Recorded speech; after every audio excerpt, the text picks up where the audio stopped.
we should be gone. We should be on here.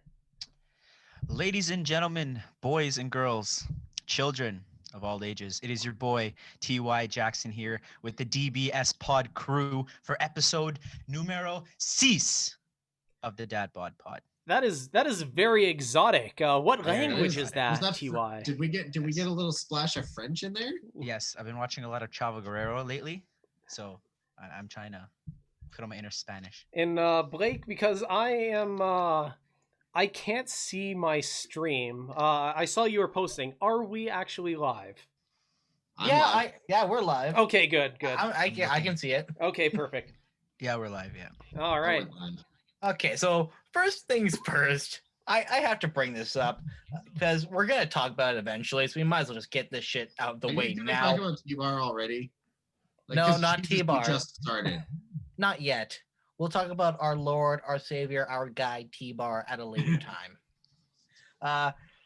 We had another name change that didn't make much sense to anyone. Oh, did we? Yeah, I feel like 95% of the time when WWE pulls a name change, no one. Oh yeah. We're gonna talk about this. This is a little bit of the elephant in the room here, right? Yep. So I guess for those of you who have not heard, Matt Riddle is no more. His name is the Riddler. Riddle. Yeah, he's the Riddler. He's the Riddler. Have you heard the allegations on why they changed his name? I have not. Allegedly, they changed his name because they did not want a China situation. I have a child behind me. They did not want people Googling Matt Riddle and the sexual assault allegations coming up. That is what I have heard. I mean, they haven't changed Velveteen Dream's name to just Dream. Or no, not Velveteen. yet. Okay, go to bed, please. Do you want to say hi to everybody and then go to bed? Hi. Hey. All right. Say good night, everybody. Jules, what are you doing? Good night. Hey, good night. You have a great night. We just had a cameo from a child. That's right. He's still there. Remember, go to bed so you can play the Switch tomorrow, okay, bud? All right, he's gone. I hate children. He's I thought you were gonna say I fucking hate Riddle. I hate the Riddler. That's not true. If he comes out doing all of his like same moves and same shtick, but looking like Jim Carrey, I'm down with this. Like I can get behind this. Yeah. No. Well, only reason why I brought this up is because I just want to post a picture of him as the Riddler in the thumbnail from when we post this on YouTube. Oh, that'd be perfect. I love that. Fair enough. I just think that's an excuse, lazy excuse, just to change his name because Vince likes one names. To say he just likes single name people. I hate it so much. I hate it so much. Can you envision the main event John Cena versus Riddle? Riddle. Like no, because Riddle's a made up fucking stupid name. He has to come out like the troll from Dora. It's totally made up and stupid, just like Blake Kannon or Rick Jules or T.Y. Jackson or PJC. Yeah, but Riddle is not a Blake Kannon is a name. T.Y. Jackson is a name. Rick Jules is a name. PJC is not a name, but it's an acronym at least. It's an acronym. It works. It still counts. Yeah. I don't like it. I feel that it kind of kneecaps the potential of the wrestler, in my opinion. Right? I think it'll give him his name back. I think he's gonna have like an Ali situation where people are just gonna be like, "What? It's not gonna." Or work. Apollo Crews. Yes, I was just gonna mention Apollo Crews. Remember when that happened to Apollo Crews? The fucking reason they did that? Yeah, because it was like that some like mass shooter or something, wasn't it? Yeah, it was a school shooter in Florida. That's right. Yeah. And not even the same last name. Nicholas Cruz. Similar. That was his name. Yeah. It wasn't even the same. It was similar, but they're like, nope, not taking a chance. It's pronounced the same, but like it's not even spelled the same though. Yeah, which was weird. The irony of that is that was right when he was in like Titus Worldwide, and they had like the Cruz can't lose thing, and then all of a sudden he's Apollo. Yeah. Are you glad that you got that out of the way, Blake? Yes, we did. We got that done. So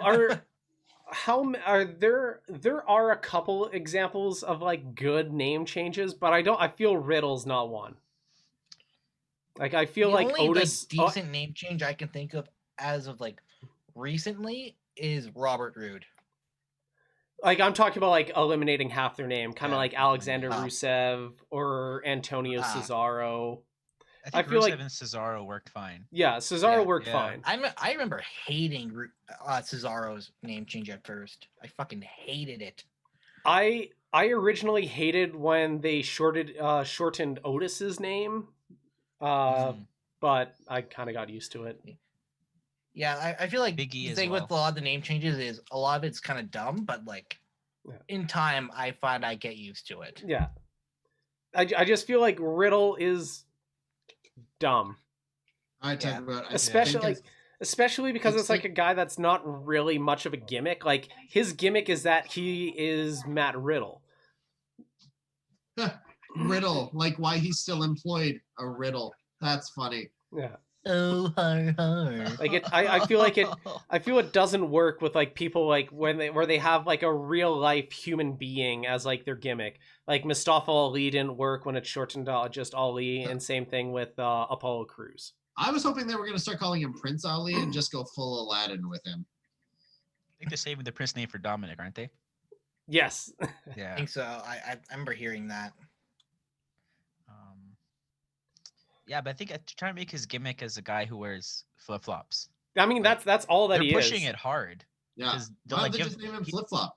Because he gets the pyro when he shoots his flip flops off. No, the and they have to Or replay that it. stone guy. they will rename him Flip Flop if he joins Retribution. Flip Flop. Speaking of Retribution, But with like numbers in his name, right? Yeah, with a 1 instead of an I.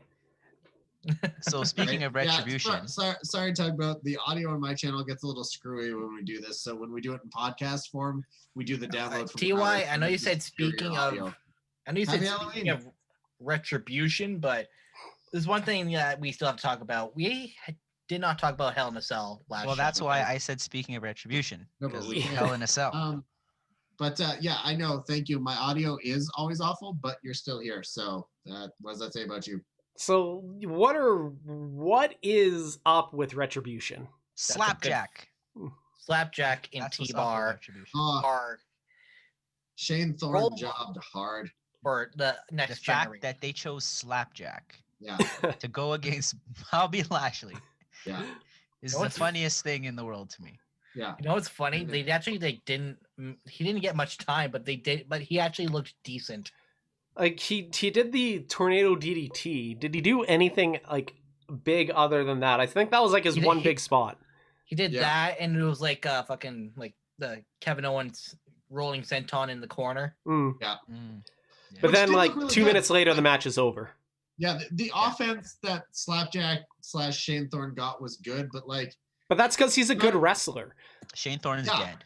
Yeah. right? can't bring up Shane Crowder and I Thorne. talked about this earlier, and like honestly, these guys are getting Nexus harder than the Nexus. Because Yeah. at least the Nexus had a peak. For Retribution, it Yeah. is a valley every week.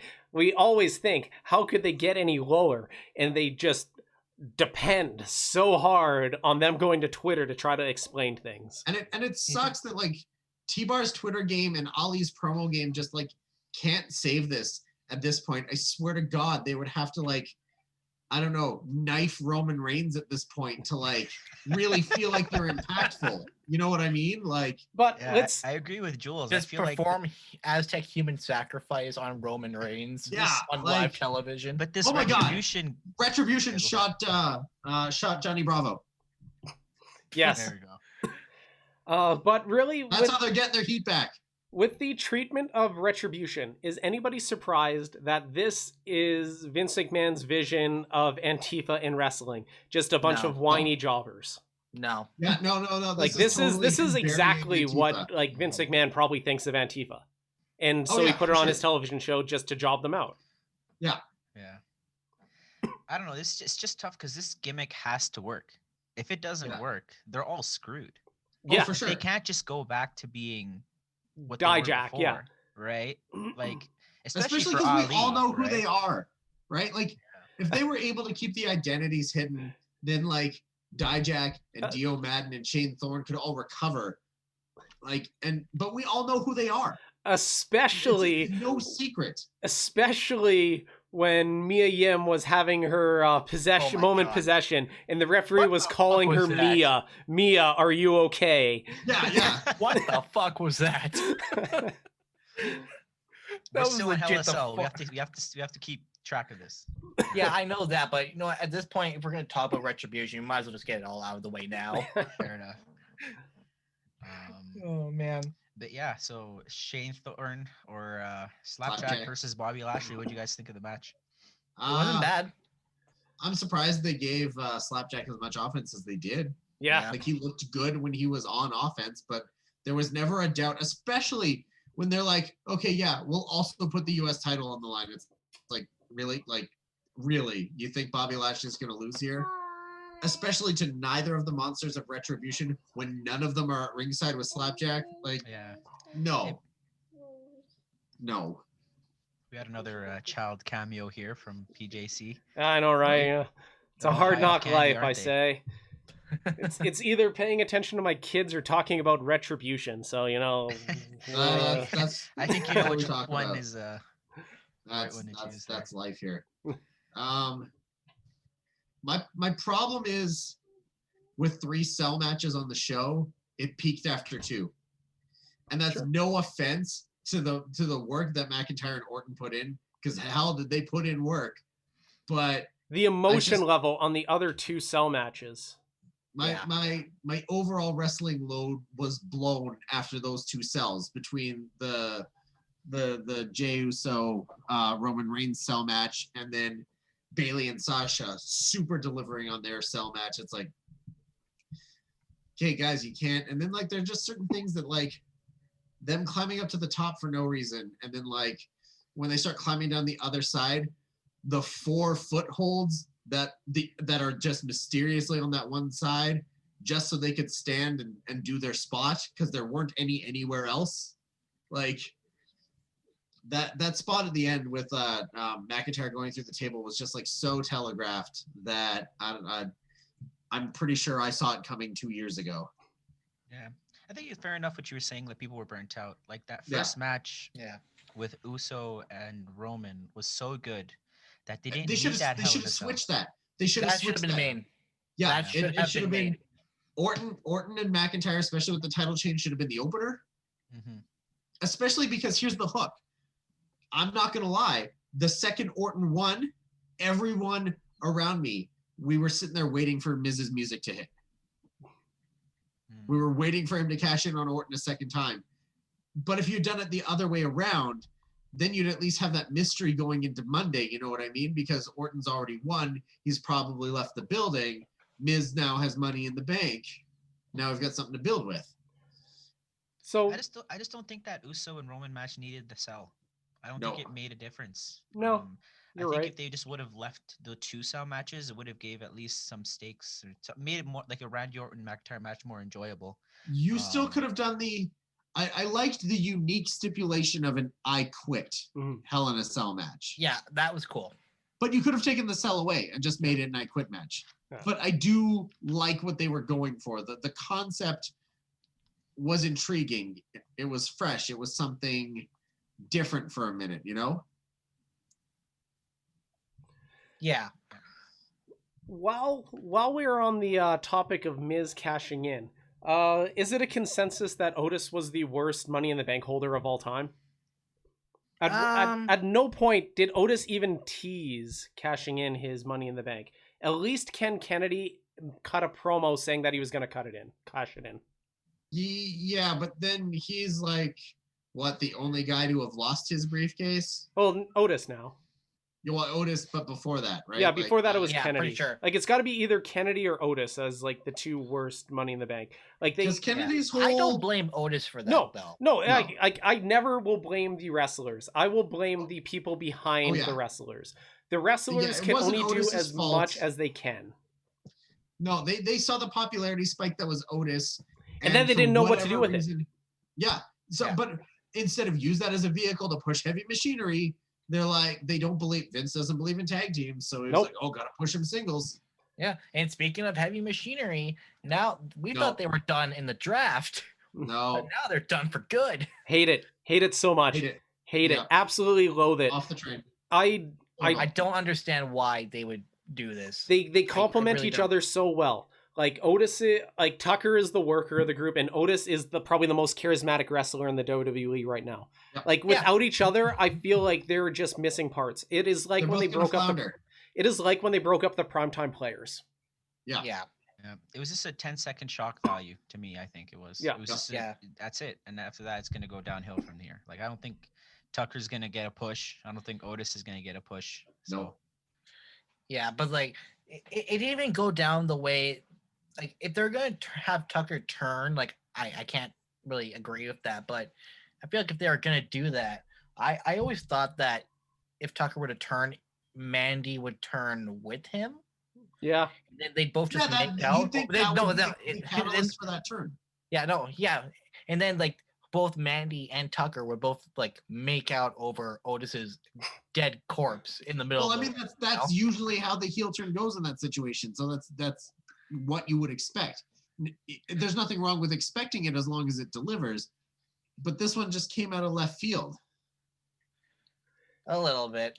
Yeah, like they're not, and they're both on separate brands now. Yeah, so there's not going to be any sort of blow off there. No blow off, and like, no offense, but like as far as WWE gimmicks go, neither Tucker nor Otis are main event guys. No, at least not right now. No, and both mid cards are like super saturated, so it's like, and both tag team divisions are just nothing. Yeah, so why would you could have bolstered SmackDown's tag division? Could have given them, or Raw's, wherever you decided to, like, you could have settled this whole draft thing. You could have made an angle out of it. You could have used that El Grand Gordo for a hot minute until like both brands decided, okay, we need to do a trade for one of these guys because this shit's just going to keep happening. Mm-hmm. But like, that's two sets of tag champs that could have worked. They could have been working every week. You know what I mean? Like, because what I would have done is, I would have had Tucker in disguise on SmackDown. And then Otis in disguise on Raw. Yeah, and they could have been the focal point of two tag divisions, put them over really strong, have them, beating guys like Nakamura and Cesaro, wrestling the Street Profits, wrestling the New Day, until finally, each of the brands goes, okay, we got to do something about this. Let's make a trade. And they trade somebody to either, to send either guy to the right show. And push them as a tag team when we need tag teams. Yep. I just hate WWE's treatment of tag teams. We don't do tag teams here. No. I still remember. I think it was our first episode. I ranted and raved and hated how they broke up Alexa and Nikki. And you guys were all like, "Oh, let's just wait how it plays out." And it never played out because they fucking hate tag teams. Yeah, I thought it would lead to something else, though. That was my thing. Yeah. I thought it'd be like a temporary breakup because they did that thing where Nikki Cross was like, "Oh, I'm gonna save her from whatever fucking grasp the Fiend has on Alexa." Okay, it didn't play out. However, I still stand the Fiend and Alexa Bliss as a pairing. So the Nikki Cross breakup was a vehicle to get there. Now, could they have done it a different way, or could they at least have found Nikki another partner? Because, like, if we want to talk about struggling tag divisions, the women's tag division. The women's tag division. It is Nia and Shayna tag division, and Mandy and Dana Brooke. Yeah. And I think they literally just got that team together. What? Yeah. And then it's like fucking just Shayna and Nia, which, don't get me wrong, I've really liked Shayna and Nia together. It is the most entertaining Nia's ever been in her career. Oh yeah, for sure. I agree. But what pairing of women wrestlers at this point, the way they've established no one, is going to be the pairing to take it off of people as dominant as Shayna and Nia? Like, who's going to do it? What's your superstar team? That's do I believe for a second that Dana Brooke and Mandy Rose are gonna beat them? No. That's their only option. Really? Yeah, I know. Because they haven't built up anybody, right? So maybe they shouldn't have broke up the Iconics. Right? Yeah, I know. Oh, wait, to put Peyton Royce in a tag team with Lacey Evans? What is this shit? Like, I fucking loved the Iconics. They were the women's tag division's Edge and Christian. Like, I think They were so fucking annoying, but like in the best way possible. Yes. yeah. I think Vince hates tag teams that look like each other. I feel like once you get gear that's similar and you start to work together, that's what he's like. And that's it. He Because fucking all these mixed match tags. Are his favorite for some thing reason. is a giant and a little person tag team. Like X-Pac and Kane, Big Show and Chris Jericho, Big Show and Miz. He loves Strowman and giants and Nicholas. short wrestlers. Daniel Bryan and Kane. Like that's Great. Vince McMahon's jam. Drake Maverick and Killian Dane. Killian Dane. Yeah. Oh, apparently our meeting will end in 10 minutes. Okay, so in 10 minutes we're gonna take a commercial and I will set up a We'll take a quick. It'll be a quick commercial break. all right, so We'll we got 10 restart- minutes yeah, here. Yeah. I was listening back on the last episode, and when we took our commercial break, we forgot to tell Mike about it, and your commercial break music stayed in. For, like, that whole Did we take a break? Yeah, I went on my intermission screen for like 4 minutes to pay my gimmick. Oh, okay. What's with you, Zoom? Why you gotta be like this? I know, what jerks. Why you gotta do us dirty like this? I hear you So have a business model. yeah, I know they want to make money. You know, jokes on them. Where's Bernie Sanders when we need him here? All right, so is that everything you want to talk about Hell in a Cell? I don't think. I think so. Great pay-per-view overall. I really enjoyed it. Yeah. I was just trying to shove him in the fridge like that. I think the Jeff Hardy and Elias stuff, I'm kind of, I don't know. It just still doesn't make any sense to me. Yeah, like I Um, can't get into this storyline because at its core it makes no fucking sense at all. Stupid. It is stupid. Elias, what are you doing? Like, you are going after the wrong fucking Yeah. guy. Go after Sheamus. Yeah. Yeah, go after Sheamus and Baron Like, Corbin. Like, I don't see why not. Like, Elias, you realize Sheamus is on the same show as you, right? Yeah. He's the guy. He's the guy who hit you. Like, Yeah. And everybody who works Jeff Hardy always has to bring up the fact that he had issues. I Yeah. hate it so much. It is such oh, a yeah. one note Oh, yeah. kind of thing. I remember TY sent a meme in a group chat we're both in. It was like Jeff Hardy minding his own business. Everyone he feuds with. It's like, oh, you did crack. It literally only works with CM Punk because of Yeah, his straight because edge. he was straight edge, so it made sense. Although I will say this, I gotta one of my favorite other than TY being frozen. Right now. Is TY frozen or is he just really still? There we go. No, I was frozen. I was frozen for a second. Punk coming out the night after the like loser leaves WWE cage match, dressed up like Jeff Hardy to Jeff Hardy's music, is like one of my favorite SmackDown moments. It's got to be in my top 10. And that it took like the it's crowd so like a couple fucking- minutes to realize that it was Oh, Jeff. because the that crowd it is was so Punk. hyped. They're like, It was no, Punk, he's not yeah. gone. He's back. And the camera zooms in and you can see it's Punk in Hardy's face paint. And they just like take that collective minute to realize what's going on and then just shit on Yeah, him. but like the people in the crowd had no fucking idea that No. it was CM Punk until basically he started cutting his promo. Yeah. And then they're like, wait a minute. We've been had. A+ for Heat. Yeah. And an A for Hell in a Cell as a whole. Sure. I enjoyed Sure. it. I'd say a personal solid opinion. B+. I give it an A. I feel like Show. I feel it's hard to not give an A to like at least two really damn good matches. Oh yeah, for sure. For sure.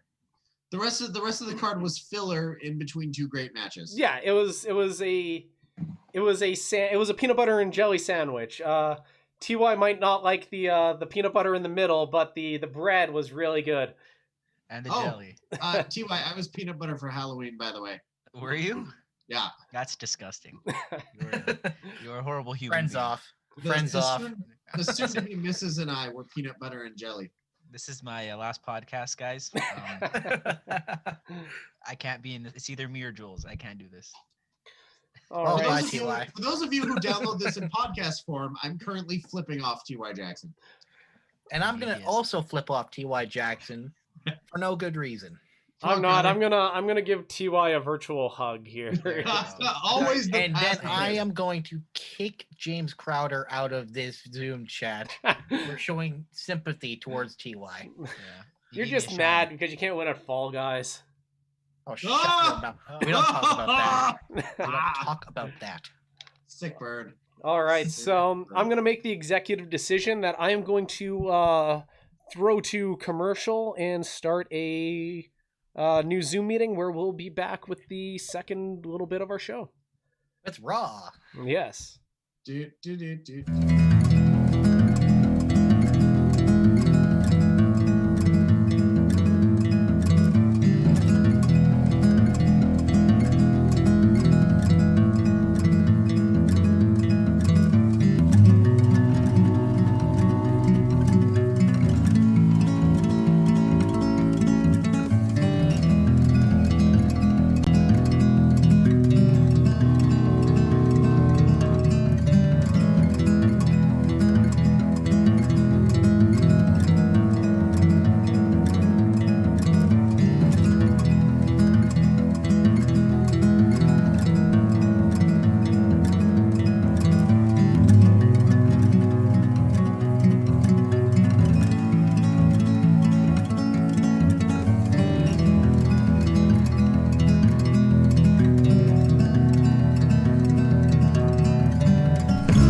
right. While it is just me, your boy James Crowder, let me take a minute to talk to you about Google Stadia. Did you know that you could play it anywhere, at any place, at any time, with any controller that you want? Your PlayStation controller, your Xbox controller, my Switch controller is downstairs, but that doesn't matter because this is where I am going to drop my silly code. Pardon me for a second. This is now my show where I am going to promote my shit. There will be a link. We will copy this link. This is going to go in the podcast too. Get a month free of Stadia Pro. I might as well be sponsored at this time. If you join today with the link that I will provide in the chat for free, you will get the following games. You can see it here.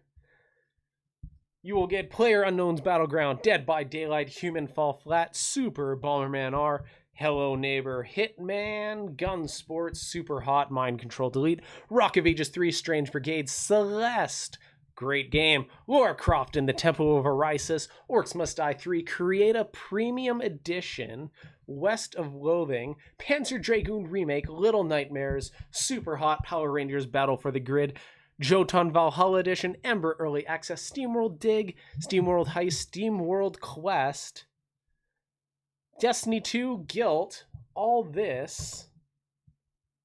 I am finally putting over Celeste as a great game. Check the link out. You will get a free month of Stadia Pro, and I will get a free month of Stadia Pro. Just tell them that PJC sent you. Now, hopefully, participants. I did. I sent the link. It's in the Twitter chat. Oh, I didn't send it. Ah! I'm a chump. I was too busy putting over Stadia. Well, at least I got to be a mindless shell. All right, we should be getting everybody back in a couple minutes. Now, and there is more Stadia games coming tomorrow, including Sniper Elite 4. Yeah, that's right. I got the chance to talk about Stadia uninterrupted. And if I get to do that, it's a good day. Oh, that was so funny. T.Y. Jackson is coming in.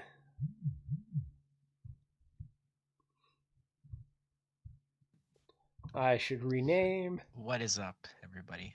How you doing? Oh my god, you have your government name. I know. We don't have a problem with putting our government names on here, do we? I have an issue here.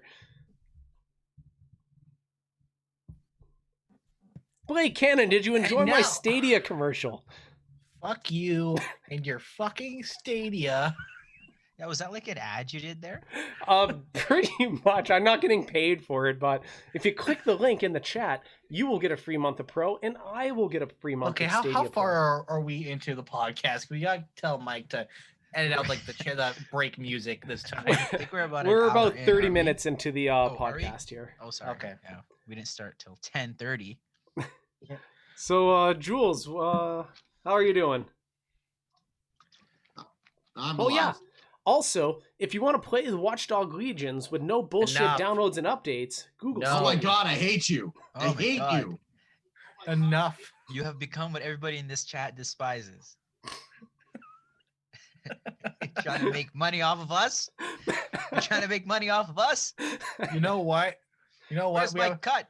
We got a new name for this episode. It's Crowder is a Stadia simp. Yeah, get Matt Riddle dressed like the Riddler and me simping for Stadia here. Simping for Stadia, yeah. Yeah. Crowder has sold out to the feds apparently and is wanting to make money off his boys. Yeah, he's sold out. He's sold out to Stadia. I know, right? Like for me being super libertarian, I sell out to Google really quick. Yeah, exactly. Yeah. Google put money on the table. What did you expect? Well, I am an Android fan, so I am a Google fan as well. They drove a dump truck of money up to my house. I'm not made of stone. Yeah. Anyways, let's talk about Raw. Well, it was another episode of Raw and another announce table broken by Nia Jax slamming Lana through it. Poor Lana. The one time where Lana puts Nia Jax through the table, they should do this. They should keep doing this until fans come back, because the pop that will happen when Lana puts Nia through the table. Yes, great idea. Unreal. That is a great idea, which is why it will never fucking happen. You're right. You're probably right. It's too smart for it to happen. Yeah. 30 minutes in and you're just getting to Raw. Well, we already kind of talked about Raw a lot in our first little opening. Really? I don't think there's anything. We're also kind of all over the place because we started with Hell in a Cell, so yeah, we had a pay-per-view to talk about first. Yeah. Maybe to whoever that is, we won't even talk about Raw. Yeah, so anything else exciting happen? I do not watch the WWE anymore, so. Okay, so I mean, a lot of the things that I wanted to talk about, we've already, exactly. A lot of things I wanted to talk about, we've kind of already gone through, which is Retribution and what the fuck WWE's doing with them. I also have to talk about the fact that once again they did have AJ and his bodyguard, and they filmed it the same way they did last week. And it makes me laugh every time. And made him look like a midget. Yeah, AJ looks like he's about 2 feet tall. Yeah, that's all I have to say about Raw. And I guess there was the Firefly Funhouse with Alexa Bliss, and then the ending segment with Randy, Alexa, Drew, and the Fiend, and there wasn't much to Raw in my opinion. Don't want it. No, it wasn't horrible, but it wasn't exciting. It was not something. It's something where you can go on YouTube and watch the clips. You don't have to sit through 3 hours of it. Basically. I'm sorry. It continues to demystify the Fiend by putting him in the title picture. They need, yeah, I agree. He doesn't need it. It doesn't do anything for him as a character, as a gimmick. There's no reason for it. And I feel like they're just shoehorning it in there because the Fiend is still so popular. And it's like, have a move on to something else. The Fiend doesn't need a fucking title. No. I enjoyed the original Fiend where he was just going after the people that had wronged him in the past. Yeah, it made sense. It made more sense. Well, do you guys think that this is a way for them to maybe have Randy or McIntyre change up? Because I mean, that's kind of the thing about the Fiend. Once you get in the ring with him, you change. Right? He corrupts you. So unless you're Daniel Bryan, you just get a haircut. Yeah. Well, will Drew McIntyre go back to playing air guitar or some shit? He just goes back to 3MB. Inject that into my veins here. Yes, please. But main eventer 3MB McIntyre. Yeah. Bring back Heath. Just give me more 3MB. In one of my older 2K games, 3MB are the tag team champions, and I refuse to play that game because I don't want it to change. I want it to live in infamy forever. So, does anybody here think that Heath will ever get a world title run in any company, or is he going to be the only member of 3MB not He needs to get jacked and go back to WWE, take what's his, complete the 3MB world title picture. Complete the cycle. Exactly. I'm sorry, and this is no disrespect to Jinder, because I legitimately enjoyed what they tried to do with Jinder's title reign and like how hard he was working with what he was being given. That being said, if Heath, being the worker that he is, if Heath Slater, being the worker that he is not the member of 3MB to win, like to come back and be a big deal, I will never understand it. They've had Heath Slater in developmental forever before they called him up. And he does everything they need him to do. He can go out there and get mundane shit over. And I feel like he's super underappreciated. I think he's gonna knock it out of the park at Impact, and then he's gonna bring that back. Although it depends how long he's out for, because he kind of got messed up in the Battle Royal at Bound for Glory. I mean, yeah, he did, but that was Kurt Hawkins' fault. Okay, so are we done talking about Raw? Yeah, I think we hit the main point of like Retribution was really the only big talking point about Raw, I feel. Yeah. Okay, so now we're going to move on to Impact. And before we get to like the obvious part about Impact, we get to what, are we just gonna skip the fact that Bound for Glory happened? We could blend that in. We'll bounce it back and forth with actual Impact. Okay. Yeah. But we have to talk about the most important part of Impact. And I know Blake knows what, like, he's leading into it too. No, not even that. Not even that. This is something I learned like 30 minutes ago. 30 minutes before we started the podcast today. It basically, well, that and it's really more of a question for Jay because or Jules, government name. Oh sorry. My God. Jay with the government name. Jules starts with J. So yeah. I found something on my Twitter feed, and Carl Anderson of Impact Wrestling is getting called up for something for cheating on his wife or some shit. Okay. And I want to ask you, Jay, because I saw like half the replies in it were saying it's a work. I don't know if that's just like internet people being absolutely stupid, but is there any sort of storyline that Carl Anderson is in where he's like hitting on anyone or some shit? Not that I've seen. Not that I'm aware of. Carl Anderson's gimmick is that he hits on everybody. Like in New Japan, he was like perving on Maria all the time. All the time, consistently. Yeah. Okay, so I only brought that up because she was constantly distracting him on purpose because he'd fall for it. Yeah. Okay, because what it is that he got publicly called out by his wife, his hot Asian wife. His hot Asian wife. Yeah, and those are listening on audio form, I'm sorry, but you can look Is it the one where like she wrote like cheater on his face while sleeping? Yes. Yeah. Yes. This is what I'm talking about. Yeah. That's definitely a work. Yeah, that is 700% a work there. Yeah. All right. That's some like talking shop-a-mania shit right there. Yeah. Okay, good. I was hoping that was the case. Well, I hope that's the fucking case anyway. But okay, back onto Impact. I enjoyed Bound for Glory. I thought it was good. I didn't get a chance to watch it, so I will just let you guys say whatever. I also didn't have a chance to watch it. It's on my to playlist on Fight, but I heard that it was quite good. I'm happy that Willie Mack won, or not Willie Mack. Rich Swann won the heavyweight title. I thought we were talking about like the when Rohit won. Yeah, Rohit won the X Division title. No. I mean, the obvious thing is the North won. Yeah, that surprised the hell out of me. That's what? That I know, like I know I'm not surprised because I knew this already, but like it catches me by surprise because I really felt like the whole tag thing was building up to put it on the Good Brothers. Yeah. Yeah.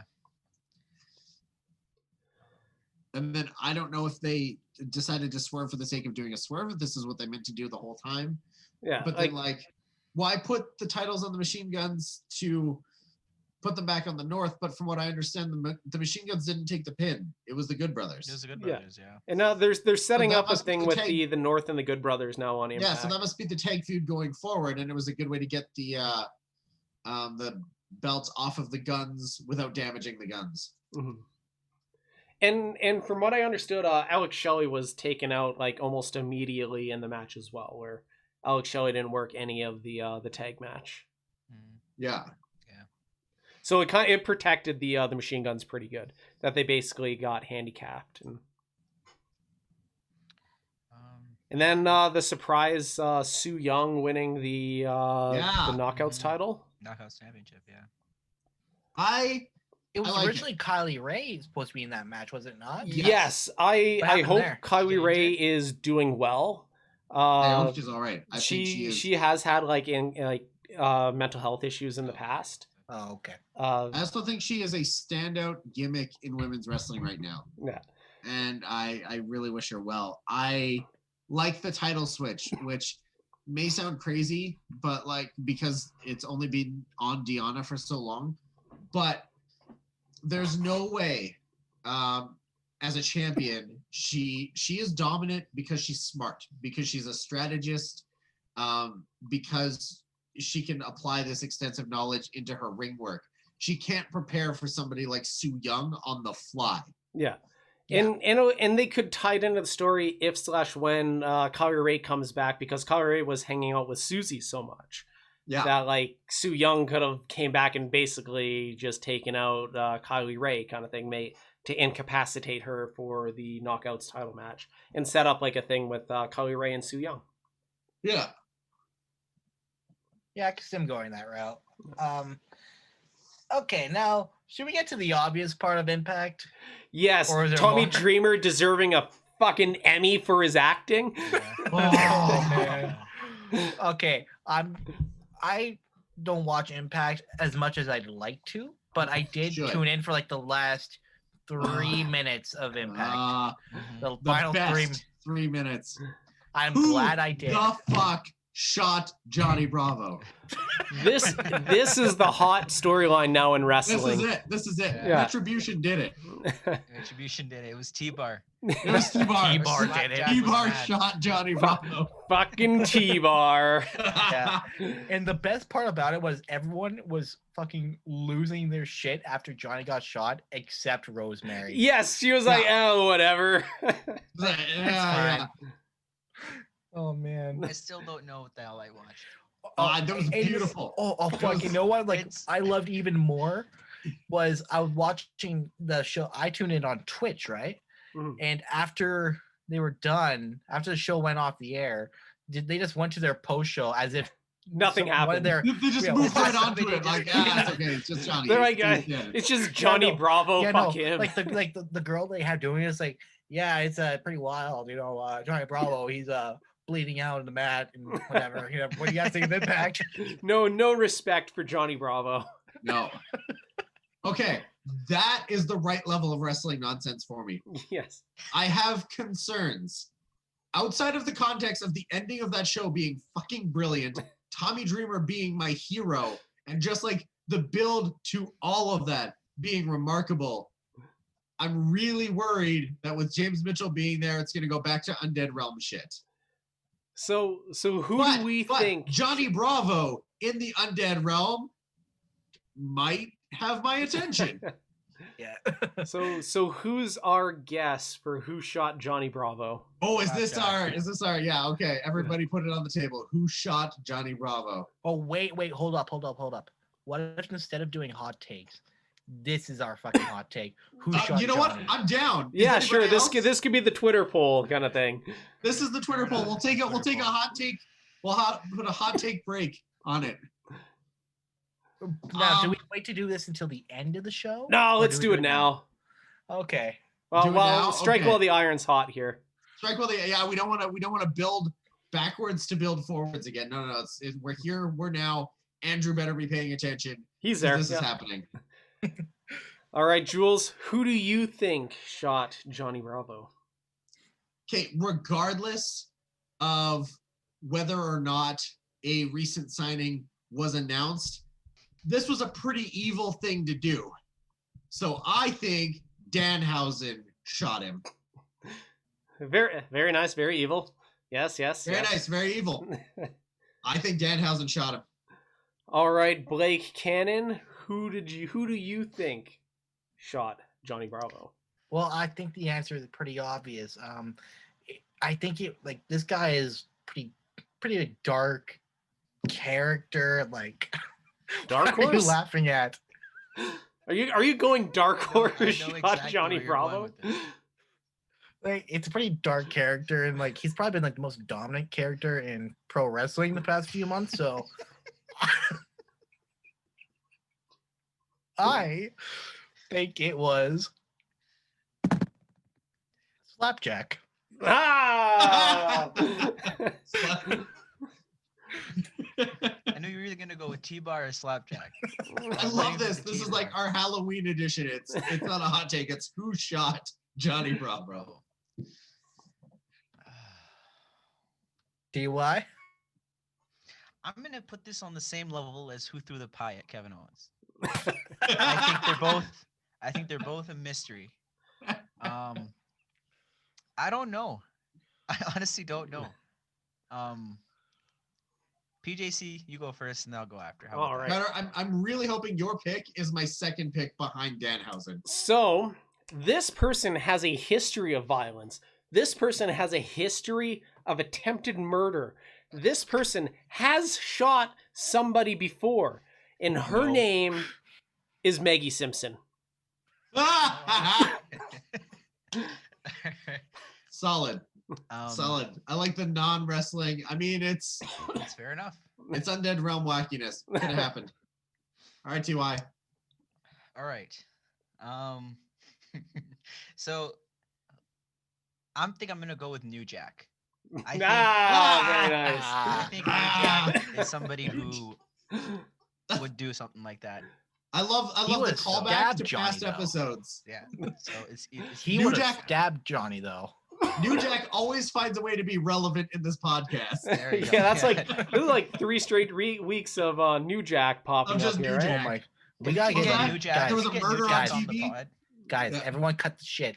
We need to get New Jack on this podcast. Exactly. That's what I- Dear God. Oh God. So at least this is giving Blake a whole lot of like thumbnail fodder here. Yeah, right. Yeah. New Dear Jack. New Jack, why did you stab that guy? New Jack, why did you shoot Johnny Bravo? Then Right, just like Zoom what? call ended. Yeah. It's like, oops. Solid. All I right. think A plus. Next time MJF does a Twitter Q&A, someone should ask him, why did you shoot Johnny Bravo? Right? I'd love to see MJF's response to that. Just Yeah, but MJF, blocked. he's been going hard on people lately, hasn't he? Online. Yeah. Always has. Oh, Yeah, right. but I'm with Val on this one. I really hope New Jack does not know where any of us live. Jokes This on the New Jack, the border is closed. Ah! Yeah. He I wouldn't like even that get in over it Canada. anyway. I don't think he'd be able to get over it anyway, would he? Oh, there's not a Yeah, chance there's he no gets into the chance. country. I had now that I've thought about it, I've had 2 other choices behind Danhausen. And just because of his constant loose affiliation with Impact, Scott Steiner was my second choice. Before I was for no clowning other reason than around, Scott I was gonna say Ken Shamrock, but like that's not a funny pick. No. My other thought was, I do know someone else with attempted manslaughter in wrestling, and I was gonna go with Rikishi. Ah, very nice. He did it. I was thinking. I remember thinking that they could do something more serious, but if they're just going to go like build a storyline and just say, "Oh, go fuck yourself," I was also thinking that they could reveal it to be Hornswoggle. Oh yeah, he was there, right? Yeah. Oh wait, Val does make another solid New Jack point, saying because he won't stab a border agent. I think there's multiple. Fair. I mean that is yeah. very, very adulterous point, comrade. Yeah, fair enough. Yeah. Oh, maybe we should stop talking about New Jack before he finds out. All right, so should we move on to AEW, or is there anything else of note to talk about on Impact? I watched half of AEW, I think. I watched the Town Hall. I got to double back to Impact only because this is Impact related, because I've seen it pop up on my Twitter feed a bunch of times, and this is where I'm the Ethan Page slap chop thing? Yes, the slap chump. Yes, that was a great promo. If you have not seen that promo, see it now, because holy shit, like I can understand why Val, very much fangirls for Ethan Page, because shit like that is super entertaining. Although I feel like 90% of that slap chomp promo is the sound Gallows made for getting slapped. Oh, the sound? Yeah. Unbelievable. I love it. It's so fucking good. Ethan Page, if you ever want to talk about wrestling nonsense for 2 hours, we're your guys. Oh fuck. Okay.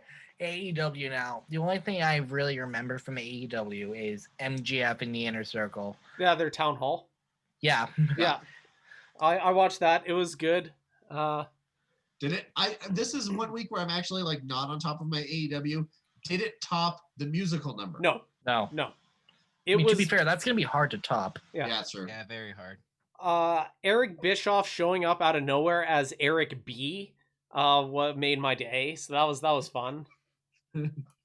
AEW pulled their first WWE-esque name change. With Eric B. What's Barrick Ischoff doing in AEW? Yeah, I was like, we got a question from Eric B from Atlanta, and then fucking Eric Bischoff just saunters in, unannounced, and apparently in my chat, Kenny and Penta had an amazing match, which I am not surprised at all, because that would probably be an amazing match. You actually watched the first hour of Dark. Dark is really good. I know this isn't related. I hate Dark. I hate it. Dark is good if it was a shorter show. Yeah. Last Dark had 16 matches. That is insane. I'm not sitting down watching 16 matches. I'm sorry. 16? How can you not split that up into smaller shows? That's a mania size card. Yeah. 16 matches is every week. Every week there's between 14 and 16 matches. It's insane. It's 16 5-minute matches. You do 4 matches on one show. Do an hour-long show. Yeah. Boom. Yeah, I hate Dark so much. If we feel compelled, watch the first match. Top Flight is amazing. I've heard, and I really want to go and check that out. And that's what I do with AEW Dark matches now, is I look for either somebody with a lot of hype or a match that exceeded expectations, and then I go and watch that, because I can't watch a whole episode of Dark. It's way too it feels like a Mania card without the build-up. Yeah. I'll watch anything with Angelico and Jack Evans, because those two are my favorite. I'm weird. I will watch if there's a Luther match that pops up, because I strangely enjoy Luther. I don't know why. Also, Layla Hirsch. Okay, yeah. So there's stuff to watch out for. There is. I keep an eye out on stuff for Dark at this point. If Jack Evans, I want to like him. I do. But I've seen a tag team / Feudal 4-way / I don't know what the fuck match happened in MPW with Jack Evans that I heard he was, was a cluster fuck of a match. So this happened like a couple of years ago, and I think it was supposed to be a tag, and it was Jack Evans and Necro Butcher versus Teddy Hart. What the fuck is this match? Oh my god. And Metal. And this happened while I was Raunchy Jules, so this wasn't that long ago. And Necro turned it into a no DQ match. The ref didn't know. Jack Evans kept flipping between working the crowd as a face and a heel. Teddy was just doing whatever the fuck Teddy does. Metal is doing everything in his power to keep this match making sense, to keep working as a heel and to like get heat for the baby faces. I have a comment in here. It's like, this match sounds like a handful of wrestlers got lost and wandered into Alberta Ave. Yeah, right. Like it's just like there's a wrestling show and we're here, right? Okay, let's do this. I need to go back and watch that match. I don't know if Mike, our boss, has that. I don't even remember the circumstances which led to this happening. It's unreal.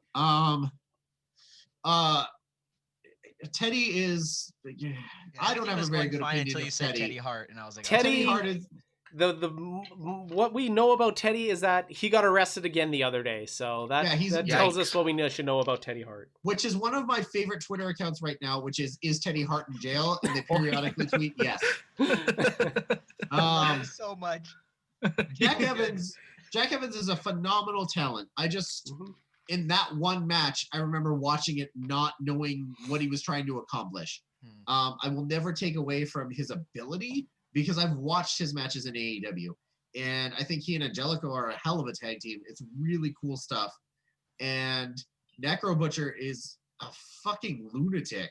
Yeah. Like just straight Vince Austin levels of crazy while being legally blind.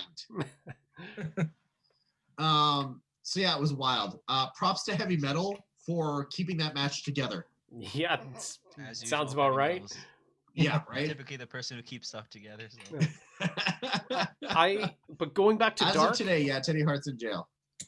But going back to Dark, I would love it if they trim down their 16 matches to like their best 3 or 4. Yeah, like shorter shows. Or if you're determined to keep all 6 of those matches, you have them all taped. It's not a live show. Yeah, you got it in the can. Yeah. Yeah, release. Maybe cut it. Maybe just try cutting it down by half for now. Mm-hmm. Even though an 8-match show seems daunting. But try it. I'd almost rather a 1 hour long 4-match show. Yeah. Let the guys get their 15 minutes in, make them quality, and then move on. So we're kind of. I think that is there anything else to really talk about AEW? I feel like it was a bit of an uneventful show because it was going against Halloween Havoc. Yeah. We went off the rails here. Yeah, we did. Does anyone expect anything less? No. Isn't Serena Deeb defending the NWA's world title? That AEW sounds about right, because I heard that she just won it. Yeah, she did already. So that was on this episode. Yeah. Oh yeah, that's another thing to talk about, because that match was from what I saw, really good. I mean, I'm not surprised. Serena Deeb also always seems to be on the cusp of something awesome, and then somehow she slips under the radar, which is really unfortunate because I love her work. I hate the reason that she originally got cut from the WWE. Because she wouldn't live the gimmick. Yeah, she wasn't living the straight edge society gimmick. Yeah, that's just carny bullshit to me. It is carny bullshit because she was going out after shows and going to bars and having a good time, but because they were doing the straight edge society gimmick at the time. They cut her. They tried to shame her on TV for it first. Yeah. They showed footage of her at a bar and they used it as part of a promo. She's falling off the wagon kind of thing. Yeah. Yeah. And then eventually, because she just wouldn't stop, they're like, nah, you're done. I just want to, so apparently Val comes here specifically to see us go off the rails. So Apparently, that's the charm to our show, is the fact that we have no idea what we're talking about half the time or what direction we're going in. Yeah, we're the fun podcast of the Backbench Media family. We don't know what we're talking about. It's really a riddle. So I have a comment in my chat here, Jules. We know that you're a huge Walter fan. What was your thoughts on the? And you watch NXT UK usually. What was your thoughts on the Walter Dragunov match? Considering I was not feeling it beforehand, it was a fucking great match. Like I feel like when Walter is compelled to do more than just hit guys really hard, his matches can be good. Case in point, the match where he won the NXT UK title is really good. The match with Pete Dunne. He just spends more time than I would like hitting Pete Dunne really hard. But once we move on past that, if he's given an opponent where he has to work beyond that, he can produce really great matches. I was never worried that Dragunov was going to win the title. I didn't think that was going to happen. But the match quality was so good that I feel like Dragunov gained so much in defeat with Walter than he had previously, even though he had a non-title pinfall victory over Walter going into it. I feel like Dragunov looks like a badass right now. And I don't know how they're going to capitalize on it. I think he and Walter part ways for now. And to circle back to AEW, sort of back to Serena Deeb and Layla Hirsch was her name. Yes. Yeah. That was my first time ever watching Layla. And I heard she's really good. It was really fucking good. And when I was watching that match, I couldn't help but notice that like Layla was like a fucking good foot shorter than Serena or some shit. It was like, some shit. Yeah. But a very accurate measure of height. Yeah. It's a worker's measurement of height or some shit. Yeah. She is like significantly smaller than Serena Deeb, but the way she was working, I didn't care. I still bought into her kicking Serena's ass majority of that match, or at least from what I saw. Apparently, Layla Hirsch is like a solid 5 feet tall or less. She's about as tall as Alexa Bliss. Oh, yeah. Okay. Yeah. Oh, okay. I do got to point this out though, because we've got like, even though it's my one viewer right now, but this is all changes when we get it in podcast form. That's where we're super popular. But did anyone find out how many downloads we had on this past week? No, the speedometer reset to 0. It got that. It got that popular. Mike does keep talking like we're a big deal, so I'm assuming we are. Okay. Until he says otherwise. I'll take it. Even if it's a lie, I appreciate him pumping our tires. Right. So. We've got a hell of a compliment in my chat though. And I'm just gonna read the whole thing because I don't know, maybe we all need an ego boost tonight. And we're steamrolling through this show. You guys, you're entertaining. I could watch 412 groups of dudes talk about wrestling, but I choose this group of dudes. You guys are entertaining and you all work off each other so well. You come off as smart and you don't make me feel stupid when I make comments because I'm a girl. I'm trying to do a heart, but this kind of looks like terrible at it. Like terrible, but I appreciate it. Actually, I'll give you the old Family Jewels one, which was the heart. What do you do, like the balls down. Or? Yeah, no, it's the heart, but upside down because it looks like testicles. I thought you were doing the Shayna Baszler thing. No, it's like this. That's the no. It's this. See, what are you doing, Blake? Are you mini DDP or DDP? Apparently, Layla Hirsch also worked the collective. She worked Josh Alexander. Oh damn! I gotta go out of my way to see that. I assume Val's in your chat, right? Yes. I appreciate Val because she got me subscribed to IWTV, and I've been enjoying that the last couple weeks. Yeah, she touts that pretty big, and I've been meaning to check it out. There was a trick or treat show that I was watching yesterday. It was like a Halloween party show. That was really good. That had. Speaking of Josh Alexander, wasn't he booked tonight? Yeah, he was in RCW working metal. Yeah, Oh yeah. He wrestled heavy metal. That was probably a good match. Oh, Oh, yeah. probably. Like Metal's probably like top 5 wrestlers in Alberta right now. One of the best in Alberta, in my opinion. Oh, for sure. For Shout sure. out Metal. I mean, he's on my list of guys I'd love to work. Would I be able to keep up with him? No. Probably not. Not at all. But I would love the opportunity. So Metal. How many fat guys have you worked? Want to work another? I feel this might get you heat if this gets to the wrong person here, trying to book yourself in another promotion right now. Jesus. Hey. There's other towns. There's other territories. I just worked for CWE in a surprise match against Tasty Travis Cole. I was about to go there. Even though it was part of last week, I think we can still talk about. Yes. We were talking about it before the show, right? Yes, so but now we actually have had the match. Now that you've had the match, let's talk about it. I thoroughly enjoyed heckling you during that match. I had a lot of fun. In a rare instance, I was a bad guy. I was a heel. Raunchy Rick Jules slipped out for an evening, and I did get the opportunity to work Tasty Travis Cole. Tasty Travis, which would be an excellent addition to the second coming of the Family Jewels. Yes. With a name like that. But I digress beyond that. He was, for the fact that we were given 8 minutes minus promo time, I think what we put together was really solid. I really enjoyed working with him. And I think you enjoyed working a match that wasn't with Propane, Ajax, or Rap. Holy crap. I had no idea what that was like anymore. Like I didn't work the same 3 guys. It was a challenge because I know my cardio isn't amazing, but that being said, but you weren't going through like you weren't going like 30 minutes. No, we weren't going 30 minutes, but it was not a slow-paced match either. So we took our time. I think we did what we needed to do, and we nailed it pretty well, I'd say. Like it's a good experience. It was fun to go back to a gimmick that I don't use anymore.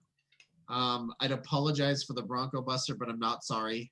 Are you going to apologize for stealing my move right in front of me? Oh, with the Raunchy Jules with the big Yeetus. That was nice. The big Yeetus. That I did on purpose because I looked directly at you before I did it. Well, you looked right at the marshmallow guy or whatever. You were more staring at the marshmallow man. You can't blame me because the goddamn Stay Puft Marshmallow Man was sitting right in front of you guys. I was staring at that thing for the whole show. I can blame you, and I will. So no, it was meant for you, but I couldn't help but look at him. My favorite was it TY or Blake that didn't notice until like halfway through the show that the Marshmallow Man was sitting there. It was me. It was you, TY? Okay. Yeah, I didn't know. Yeah, that made my night. I was like, what is that thing? And I was like, oh. That's a human. Man. It's a human being.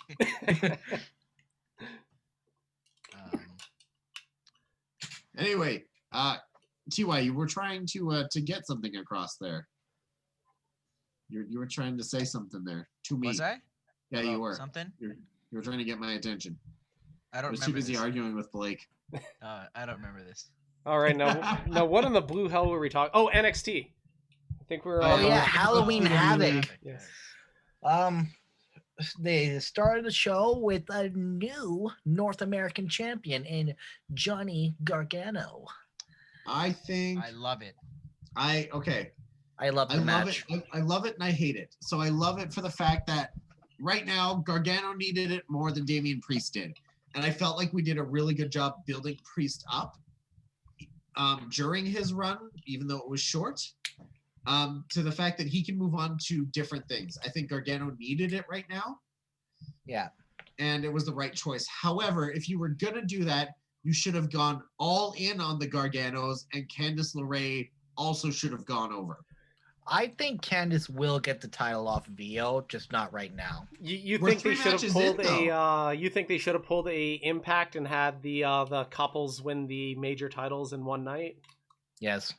Yes. I think that would have been a hell of a hook for But I mean, that Halloween last Havoc. bump with that in the women's match was crazy. Oh, Yeah. the thing is like Candice and Io always deliver in the ring together. Yeah. Always. So there was no surprise that they were going to. I'm wondering how. I don't think they can top it at this point. I think you have to separate the two of them, which is really unfortunate because instead of riding high together as a power couple, we now go back to Candice playing cheerleader for Johnny. And I think they should have gone all in on the Garganos that night. So who do you feel is next for Io then? Ember Moon. Ember. I feel like that's what Yeah. they're building. That makes sense. Which it should be Rhea Ripley, but But, you know, It could be. Rhea Ripley.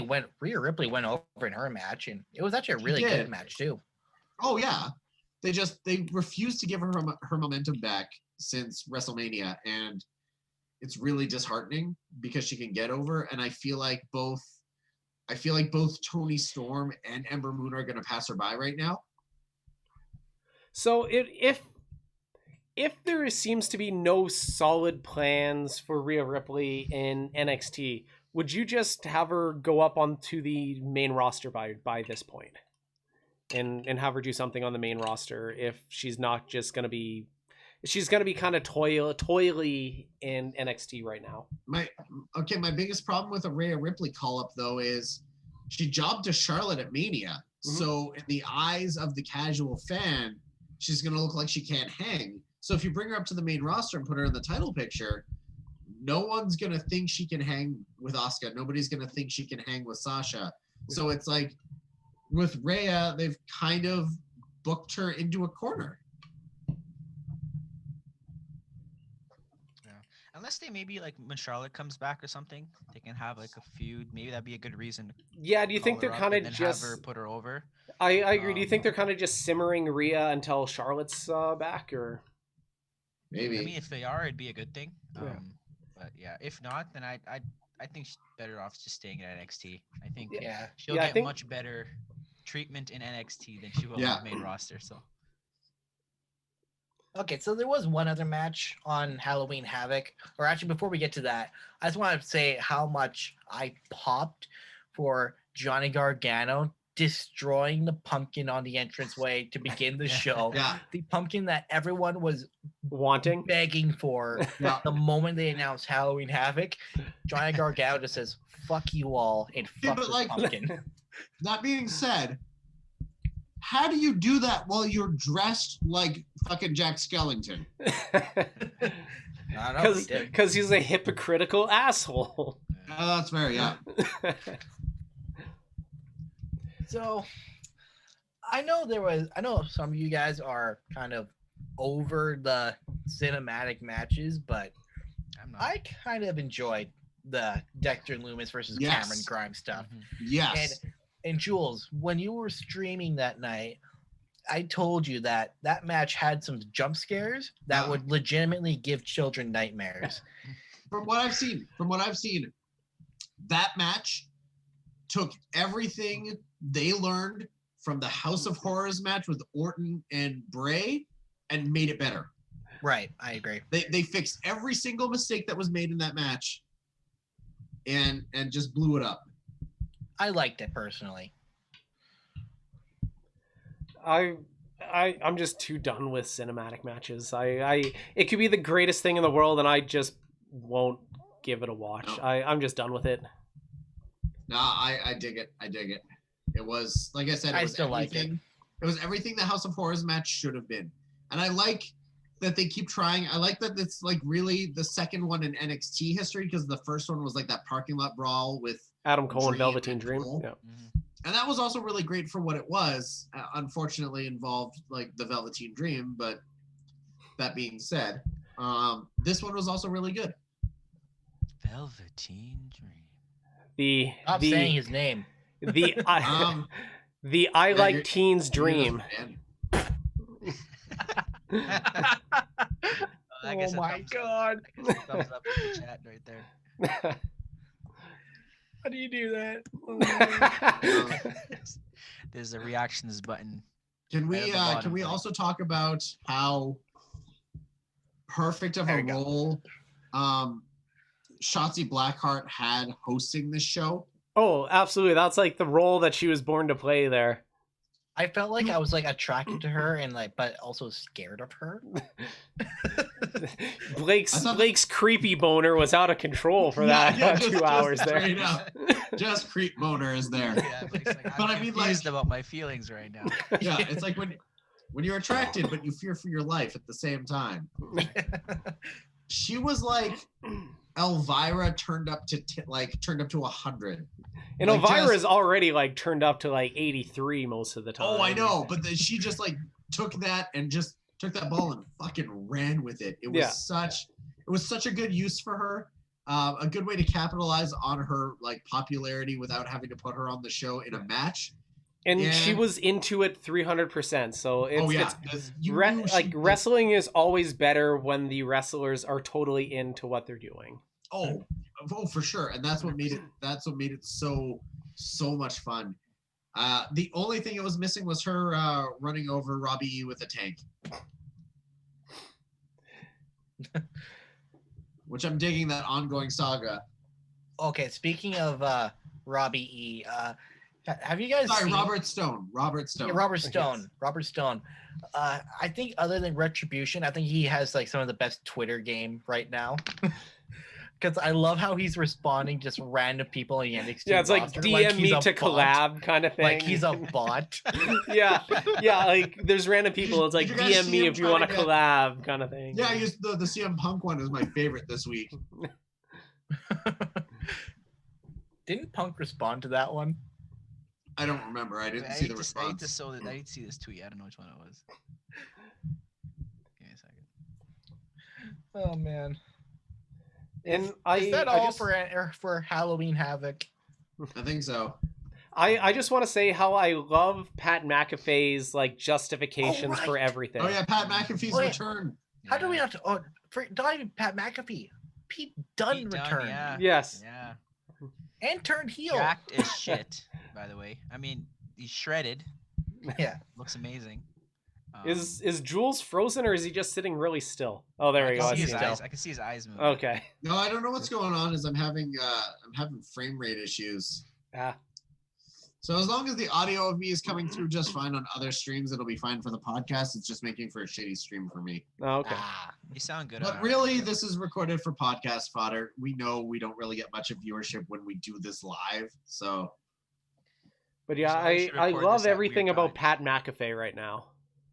yeah, Yeah, he's fucking phenomenal. Yeah. He's one of those personalities that just works for wrestling. Yeah, you could tell that he was like a wrestling fan for like his entire life. Cuz he comes So- in and he understands everything completely. So my question here is, are the Undisputed Era baby faces now? Yes. I thought they're like somewhere in the middle. Yeah, haven't they I- always Does been, that like, make tweeners? does that make Lorcan and Birch heels Yes. for aligning with Pat McAfee? Yes, because I feel in the Yeah. eyes of most of the fans that McAfee is just this fucking dick, like Yeah. douchebag kind of thing. So Yeah. I think that And Lorcan turned Undisputed Era babyface by proxy. Yeah, Yeah. Lorcan and Birch kind of got they were kind of faces when they started doing 205 stuff, Yeah. and then it kind of just translated over to NXT. But like, I think they work better as heels, in my opinion. Yeah. I mean, only Lorcan's Twitter game. I mean, Blake talks about people's Twitter game. Only Lorcan's Twitter game is pretty good too. How he's just shouting at people He's on always Twitter. shouting. The only thing I know about Twitter game is Danny Birch getting shut the hell down by Shane Helms. Speaking of Shane Helms, did you see the argument that Shane Helms and Road Dogg got into last Yeah, night? No, I and did that not. ended Just up a bunch of involving boomers having arguments. Yeah, it ended up exactly. involving Danny Birch too, which I'll get to in a second. He literally chased Road Dogg off of Twitter. What did he Really? do? What was the issue? Road Dogg is I'm gonna say allegedly because I don't want to fucking get sued or anything. But allegedly he's big into like QAnon and Oh, like boy. anti-masking kind of shit. Yeah. Oh, And- God. And fucking him and Shane Helms got fucking into it on Twitter and eventually chased Road Dogg off Twitter. Oh Yeah. fuck! Oh, I remember I God. met two QAnon people. Oh, it was And interesting. And the timing of it was tell you- terrible because that was the same week as the Performance Center coronavirus outbreak news story. Yeah, and then Yikes. Road Dogg, yeah, he like quit Twitter, but I have to find the I love this whole. Did I ever I tell love you this whole guys the thing. story of the time I met the two QAnon people? No. You Oh, told fuck. me this story. I think you I told TY, but I don't think I told you two. But okay, yeah, we're gonna go off the rails and go off to a story time with Blake for Okay, hang on. the I Dad Bod found Pod. it. I was refreshed. So hold on to your story because like I just found and remembered Danny Birch chimed in and then deleted his tweet. So during this whole fight, like, have you guys seen the whole thing? The Shane Helms Road Dogg? No, I'm just hearing about it right now. Yeah, same Okay. here. So you guys are just hearing about it now? Yeah. I mean, PJC filled us in, but Yeah.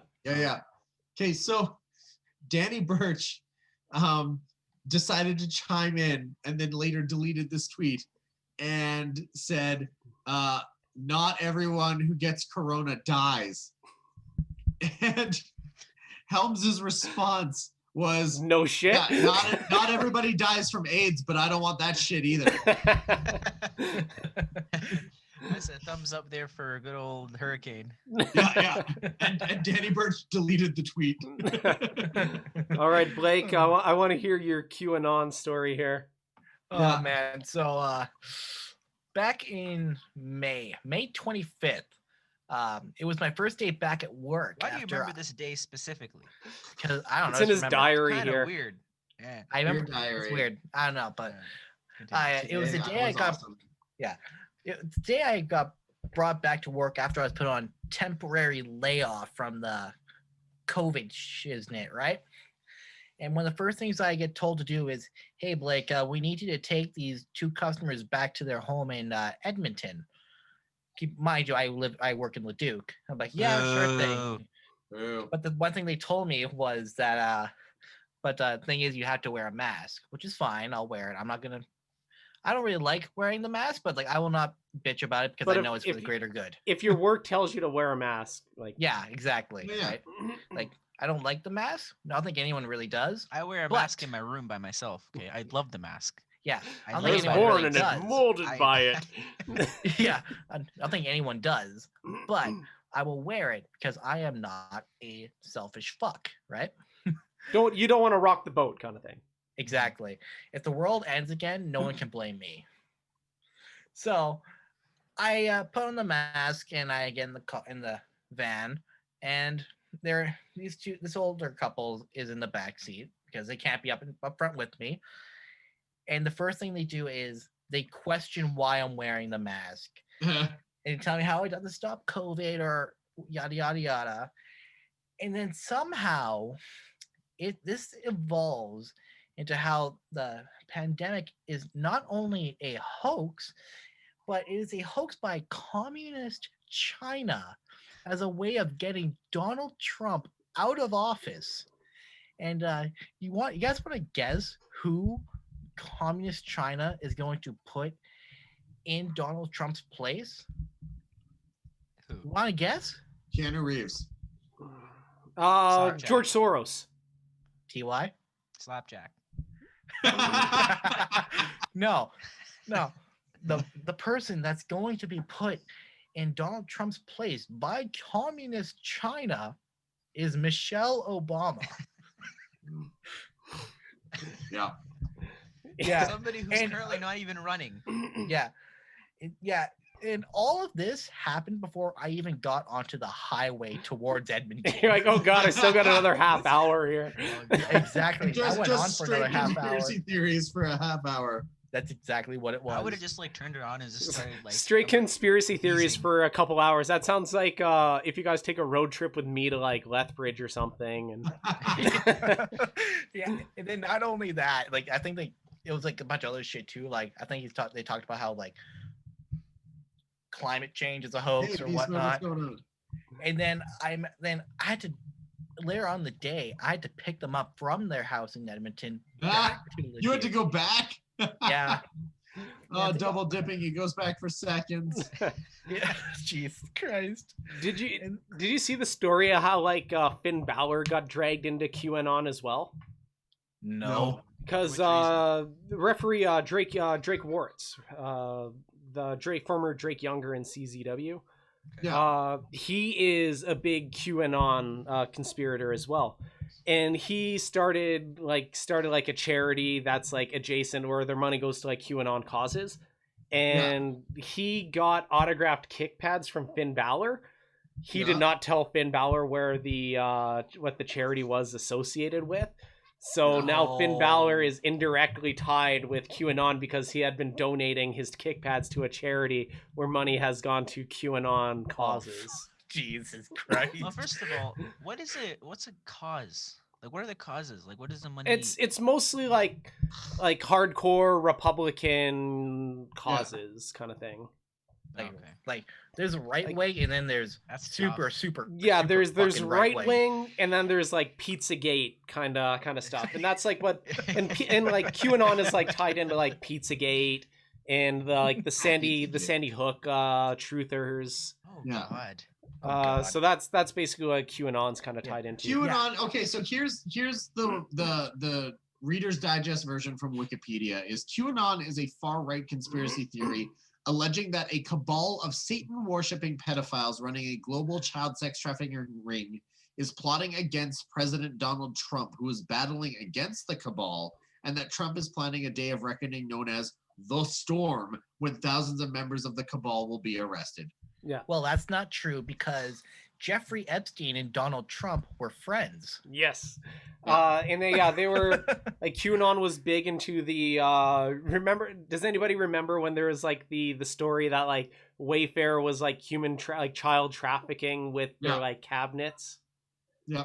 Yeah, there was like the story that there were like $20,000 cabinets with like names of like missing children, and that like it was like a child trafficking ring. That QAnon was behind that. My comment section has said that this is now Coast to Coast Radio, which is fairly accurate. We had to start talking about anti-maskers and QAnon. Yeah, and then I remember on the way back, I think they were telling me about how I don't know who they is, but they're talking about how they're going to reduce the Earth's population to like 100 million. Thanos. The Illuminati. They is Thanos. Yeah. It's like, how the fuck who are they and how would they do this? They are the globalist scum run by George Soros. Here's the thing, Blake. Once people start talking to you like that, you just gotta immediately like flip the switch and be like, "Oh, so you figured us out." I feel like if you out the conspiracy theorists, they don't know how to respond. Yeah. Like if somebody was like, "Oh, the moon landing was fake," and you turn around and you're like, "Oh, you believe in the moon?" yeah, the moon doesn't even exist. Idiots. Make them think you're even dumber than they think. My favorite is Australia doesn't exist. No, Australia is completely made up. Whenever you go to Australia, you're actually like somewhere in South Africa, and the travel agency is in on it. And Australia is like some deserted place where like they send like the world's pedophiles or something like that. And so everybody in Australia is like, well, fuck me then, right? Yeah, all the residents of Australia are in on it, and it's like the Truman Show. Yeah. That's amazing. I see a comment on Crowder's stream. It says, "Does Mike leave this in too?" He better. Yes. Blake, you're gonna have fun with this thumbnail. Oh, there's so much stuff for Blake here. All right. This is thumbnail fodder galore here for Blake. Should we even talk about SmackDown at this point? Yeah, so SmackDown? No, we're past that now. The Illuminati runs SmackDown. Oh man. I don't know who watched SmackDown here. I don't think we've ever gone more off the rails. This is the furthest we've ever done. Like literally 10 minutes ago we were talking about Pat McAfee, and now we got to like this QAnon kind of stuff here. And this is only episode 6. Pat McAfee to QAnon. Pat McAfee works for the Illuminati. You didn't know that? Wake the fuck up, people. I can't wait for Mike to be like, all right, Pat McAfee's a Freemason. I do like that now that there's like in the internet, there's like me like saying that like George Soros and the globalists are plotting to rule the world. Like that's out in the ether now. So I just realized I blatantly called Pat McAfee a Freemason. So I mean that is now on the that exists. I just can't wait for Mike to be like, just pull us aside and be like, all right, guys, you gotta chill the fuck out. Mike's like, there's no fucking chance I could air this here, guys. Next week's podcast, download only, is gonna be like 30 minutes long. Just the it's like part. Fucking Crowder, you can't be on the podcast anymore. You just start talking about QAnon. Yeah. You guys can't talk about QAnon or the Illuminati. Call Pat McAfee a Freemason. Keep bringing up New Jack. You guys keep. How do you guys gonna kill somebody? How do you guys go from NXT to New Jack to QAnon? Oh god. Well, I think we should try to put the show a little bit back. We should maneuver it back to SmackDown. Okay. With should behave ourselves. SmackDown happened. With it looks like it's setting up Roman Reigns and Daniel Bryan as the next big kind of thing. How are you guys feeling about? I loved the promo at the beginning. How do you feel about it coming full circle and Jey Uso falling in line? I'm not sure how I feel about that, to be honest. Like, I feel like I got so bought in as Jey as a like top babyface against Roman that I don't know how I feel about it. I really wish they would have dragged it out maybe for another couple weeks or something. Where he was showing a little bit of like reluctancy off the rip. Like I was envisioning that beginning segment of like just Jey telling him to basically fuck off. You know? Yeah. And then because I guess in the beginning it made him really seem that he was turning around.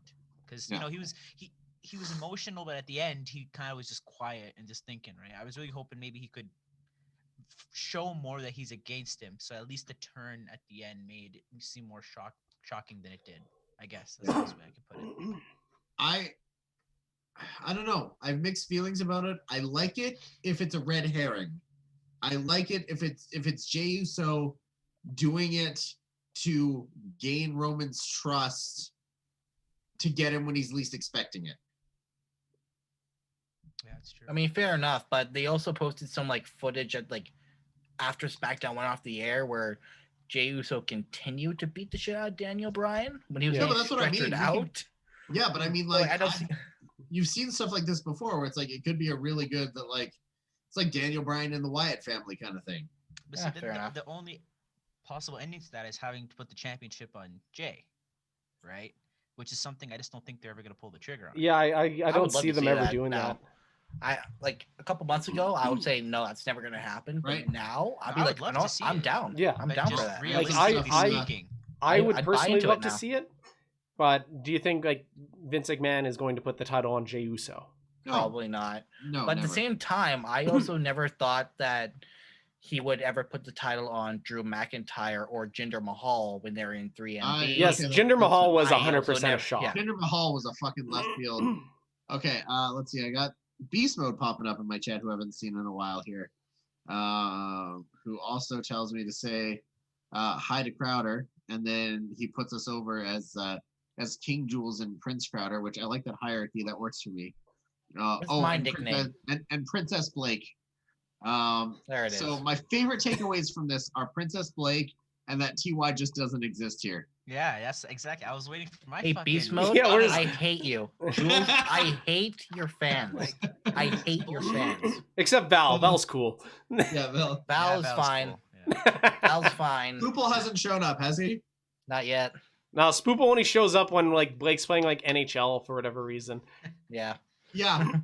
Didn't he like take over your party chat once? Like just put himself and cut a promo on me.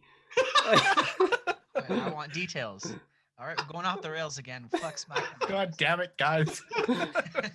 So I was just watching. It was Spade and Blake playing NHL 20.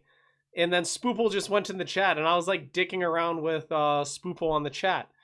And Blake, being the fucking 3,000 IQ genius that he is, didn't set his party chat to private when him and Spade were in there.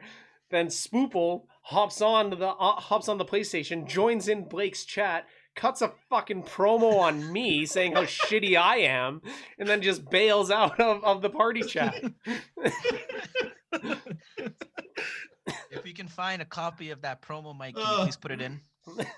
Right here. He joined in a second time, like after I went off the air. Like after I turned off my stream and Spade left, I was still in the party chat, and then Spoople came back in. And you guys just like shot the shit for a couple hours, right? Yeah, I'm like, hey, Spoople, can you please not do that?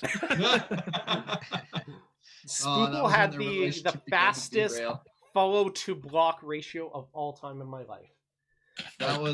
Spoople followed me. He sent one tweet chirping me, and within 2 minutes, he's blocked. So is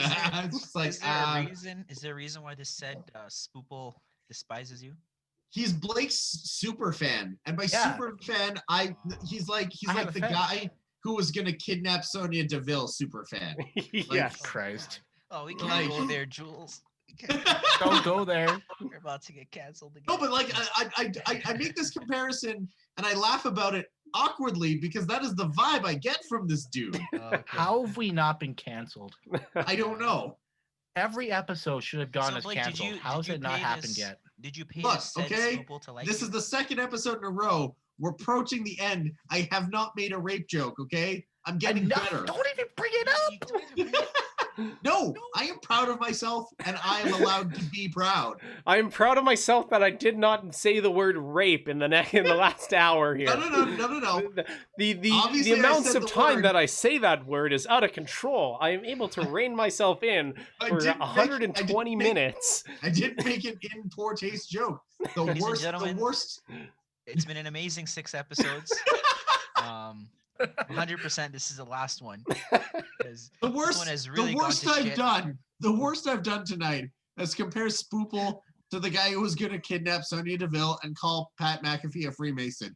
Really, neither of those things are that bad. Well, one's worse than the other, but that's objectionable. Prove us wrong, Pat McAfee. Prove me wrong. You gotta have a meeting after this. Okay. I guess. Anyways, as soon as I say on SmackDown, anybody wants to talk about? There's one thing. Anything else happened on SmackDown? There's one thing that I wanted to talk about that I think we're pretty much good. And I fucking know, as soon as I bring up this name, we are gonna go off the rails for a third time. Oh no, you're not talking about Mr. Mitch Bennett, are you? Are you talking about Mitch Bennett?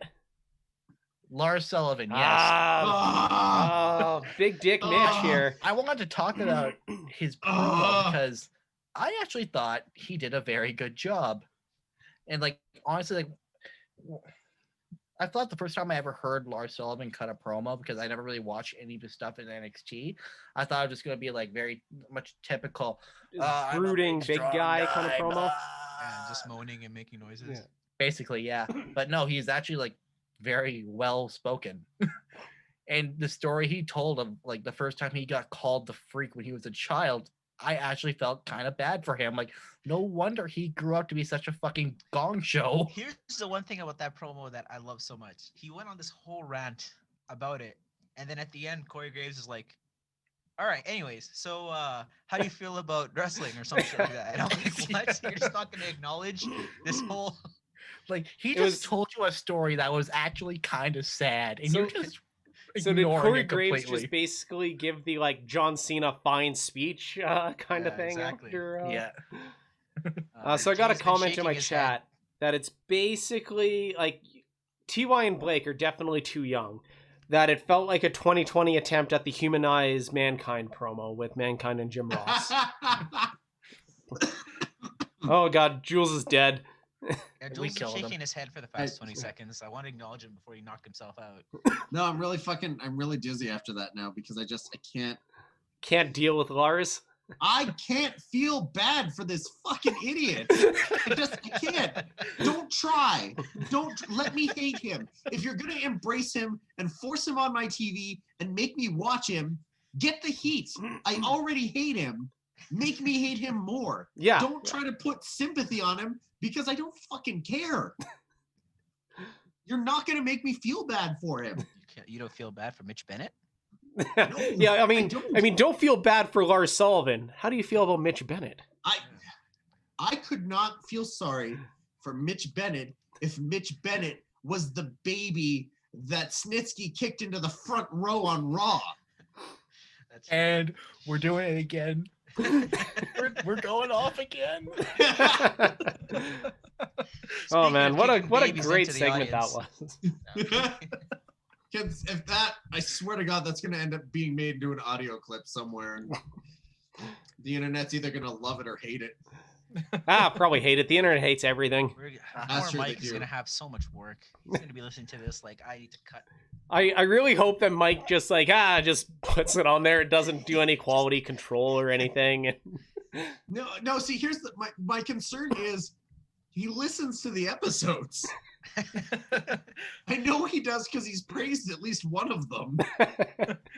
Oh god. I know MK watches them back. Oh, for MK, he watches it at work because we just fucking talk bullshit for 2 hours.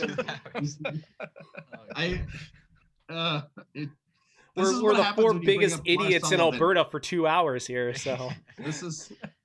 I can't. You can't stop making me talk about Lars Sullivan. Oh god. I just don't know where they're gonna go from here with Lars Sullivan. Are they gonna turn him face? They can't. Everybody No. hates him. No, he's a Everybody heel. hates him. He's still a heel, but his backstory was kind of sad.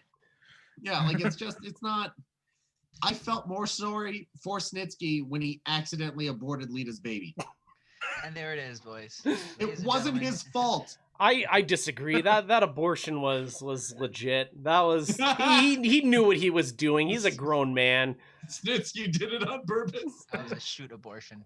Yeah. Wasn't there like a point in time where like his like pump handle slam finisher was like the coat hanger? Yeah. How fucking distasteful. terrible is that? What? I know. It was just. I didn't know this. Yeah, I swear to God, for a short period of time, his finisher was the coat hanger because he aborted Lita's baby. Probably shouldn't say that. Oh, speaking of weird shit. I thought you were gonna say speaking boy. of abortion. Oh Here no, we go no, again. no, I'm not going that. Here we go again. But like this is a recent thing because I was talking about Chavo in the beginning, and Blake knows where I'm going with this. Oh, are we going with But- what he posted in the group chat the other day? boy. Yeah, the Oh fact man. that when he was Kerwin White, he was thinking about like this is what Chavo wanted to do. He wanted to come out in a white sheet, which is so crazy to me. Oh my god. But I couldn't believe that But shit. considering the time, what was it, 2005? Something Around like that. that. Yeah, that's got to be around that time. I mean, that was prime Muhammad Hassan right there. So Yeah, I mean, like- nothing like is really out of the concurrently- table.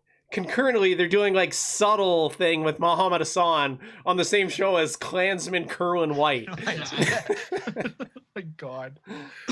Then they could Really be don't they could have easily brought back Jim the Clanville Neidhart if they wanted to. Oh my god. Okay, we should probably start my wrapping up God. this podcast before we get fucking canceled. That's right, No, Jules. because Now I have we now I have this a main image. event segment here. No, because now I have this image of Jim Neidhart in a clan hood, but he's cut out a hole for his beard to stick through. You didn't see when Jim Anvil actually wore the Klan outfit at an No. indie show, and No, like but- shoot, Wait, what? it's on the internet. He wore a Klan outfit at a show and jumped Virgil. What? Yeah, it's on YouTube. That's why Jim the Clanville Neidhart here. Search that.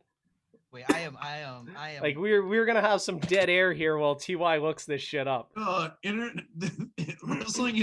Wrestling is the wackiest shit ever. What the fuck?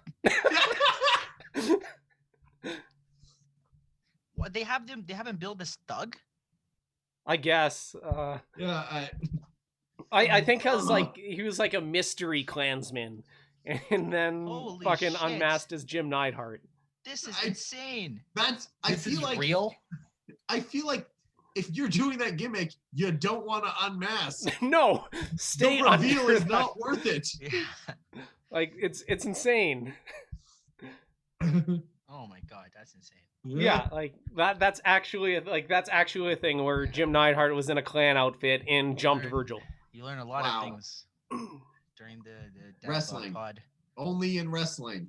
I can't believe this shit. Only in wrestling would a Mexican gentleman go on TV and pretend to be a white guy.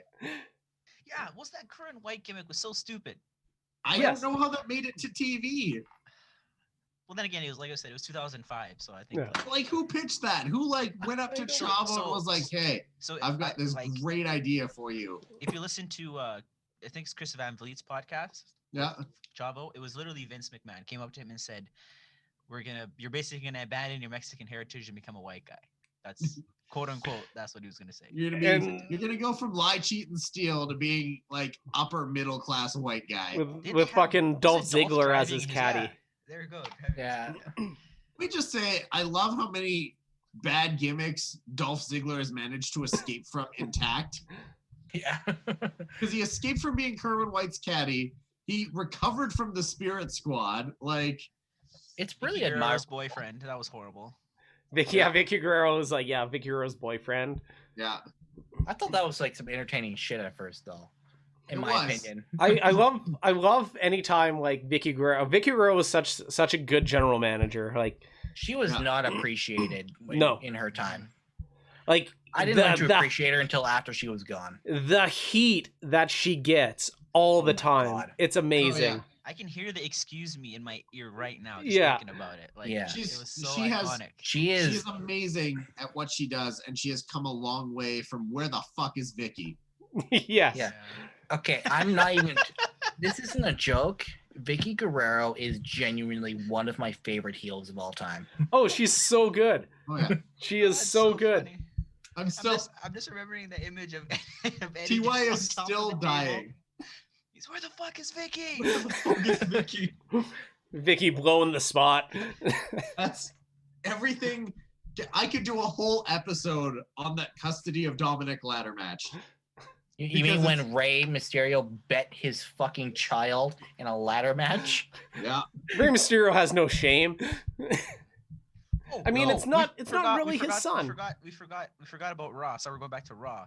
But Buddy Murphy. No. Buddy Murphy making out with Rey's daughter. I keep forgetting. It's Smack. Oh yeah, fuck. Yeah, that. What the fuck? That is weird. Like, somebody should be like, no, this is fucked up. Like, I am 13 years older than her. I just feel bad for Murphy because regardless, he's gonna get the shit for it. Yeah, Murphy's gonna be like the fucking diddler over here, and like, the diddler. Hey, maybe he and Riddle can form a tag team. The Riddler and the Diddler. The Riddler Diddlers. Yeah. Yeah. So that was another thing. I love Seth Rollins. Like I talked about how much I love Seth Rollins, but just him during that whole segment, just being the guy who's stirring the pot. And then just giggling at the end when he's watching them make out is just amazing. It's like just the evil mastermind is. But can we not have like fucking 32-year-old that we don't want making out with a 19-year-old on WWE TV? Yeah, like on national television. Yeah. Like somebody thinks this is a good idea. I love how Andrew just put up the post before the podcast even ends. I got a message that has to work in the morning. Oh, okay. I love that he spelled it Johnny Bravo like the cartoon character and not John E. Bravo. John E. Bravo. Oh God. Yeah. Speaking of Johnny Bravo, the cartoon character, did I ever tell you guys that before Blake Kannon came up, I wanted to be Blake Bravo after Johnny Bravo? I mean, you have the build, Blake. Oh, absolutely. all top heavy, no legs. That was my first name idea. Then it got shut down for reasons I'm still not sure why. But does anybody else have embarrassing pre-debut names that they thought about themselves? Yeah. TY were you basically TY Jackson from the rip, or did any other ideas get in your head before? I was actually gonna use my shoot name, because I mean I'm gonna say it, but like nobody. The only other person in wrestling that's ever had it was Ahmed Johnson, right? Yeah. So I'm still thinking about probably using that in the future because I mean it's different. Kind of like what Kid Cyrus kind of did, or. I mean, don't. TY and Kid Cyrus, two peas in a pod. No, I'm not saying I'm jumping over or anything. Come on, like why you gotta put me on that boat? But like, breaking news. Yeah. You heard it here first, folks. No. No, but like, I think I just had TY because it was so different from my personality, my real life personality. That's why I wanted to use it, because it's just different from me. But now that I'm actually wrestling more, I realize I'm more me anyway. So that's all I have to say with that. How do you feel That's when people reasonable. call you Ty by mistake? Honestly, Tie. I mean, it's a gimmick, so it doesn't really bother me. If it was my shoot name, then I might be a little bothered, but it doesn't really matter. It pops the boys now, so that's all that matters. So Yeah, Taylor just for the Stone, pop. how are... Why do you got to bring up such a dark time in my life? was that There's a reason how why I did that come about?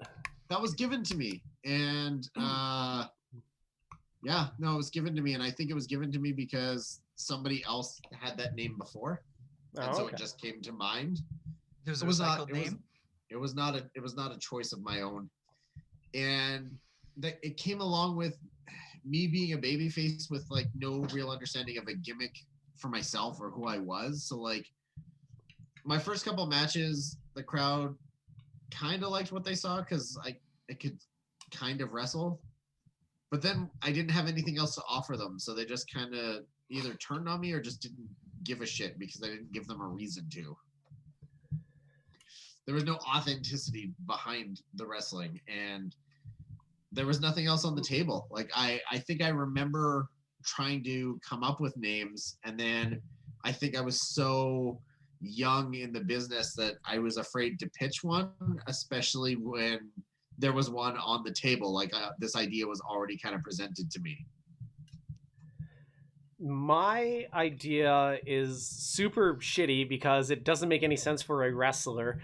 I wanted to be Mr. Average Joe Silver. I wanted to be somebody who was like second place at everything, very mediocre, like not great at anything, but not terrible at anything.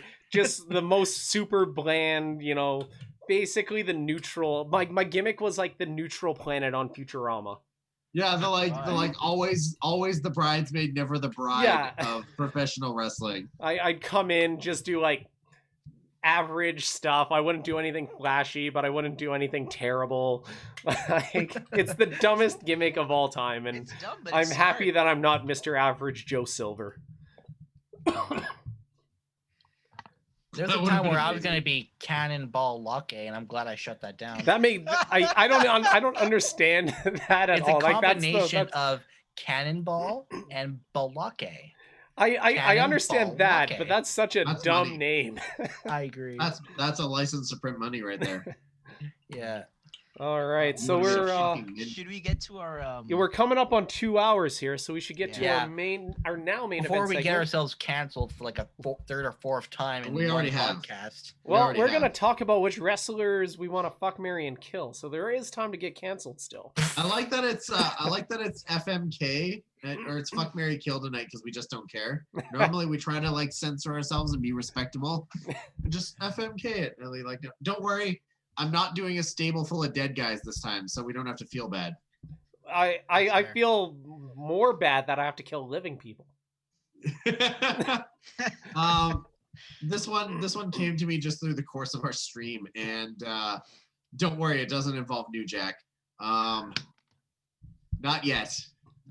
Only because I will find a trio he was in just so I can see if any one of you has the balls to say you'd kill New Jack. The Gangsternators.